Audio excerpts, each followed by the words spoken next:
एक औरत की आत्मा जो आपसे दो सवाल पूछती है, उसका जवाब आप हाँ और ना में दे सकते हैं, पर जवाब कुछ भी हो, आपकी जान तो जानी ही है।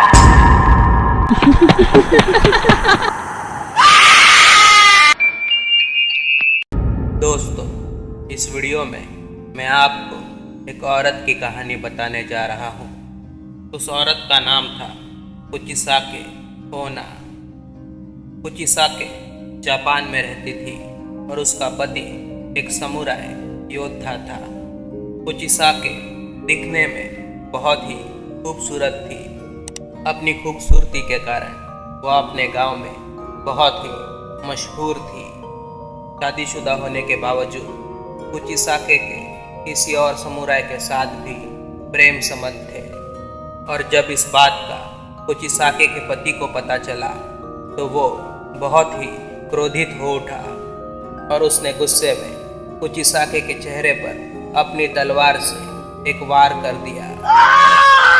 तलवार का वार इतना जोरदार था कि कुचिसाके का चेहरा दो हिस्सों में बट गया। फिर कुचिसाके के पति ने उससे सवाल किया कि अब बता, तुम्हें सुंदर कौन कहेगा? और इस शर्मनाक हादसे के बाद कुचिसाके ने खुदकुशी करके अपनी जान दे दी। पर बदकिस्मती से ये कहानी यहाँ खत्म नहीं होती।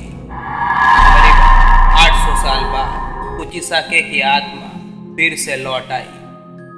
1980 और 90 के दशक में जापान के कई नागरिकों का एक आत्मा से पाला पड़ा। Kenapa tak tidur lagi, ha? और जो इस आत्मा से हुई मुठभेड़ में बच गए, वो अपनी कहानी सुनाते हैं।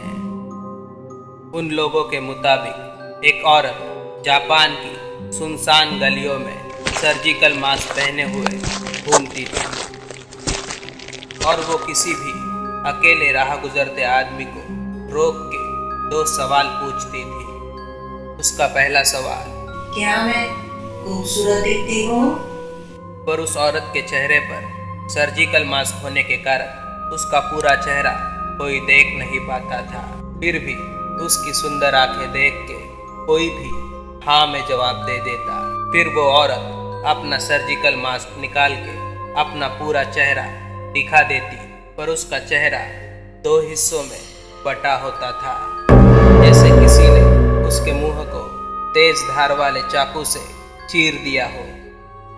फिर वो औरत अपना दूसरा सवाल पूछती, क्या मैं अब भी तुम्हें खूबसूरत दिखती हूँ? जाहिर सी बात है, कोई भी उसका भयानक चेहरा देखने के बाद जवाब ना में दे देता। अगर आप हाँ में जवाब देते तो वो औरत अपने पास मौजूद कैंची से आपका भी मुंह चीर देती।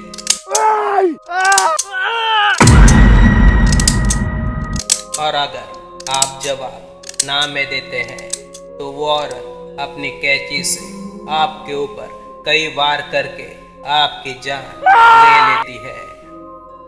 जापान के लोग मानते हैं कि कुचिसाके ओना की ये आत्मा जापान की सुनसान गलियों में आज भी मंडराती है, और अकेले राह गुजरते लोगों को यह आत्मा अपने सवालों का शिकार बनाती है।